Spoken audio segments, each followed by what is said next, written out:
अस्सलामुअलैकुम दोस्तों, welcome back to our channel find Urdu.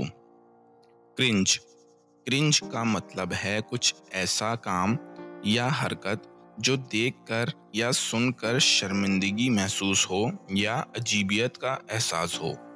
ये लफ्ज़ ज़्यादातर उस वक्त इस्तेमाल होता है जब कोई शख्स या काम बहुत ही बेतुकी या बेमानी लगे।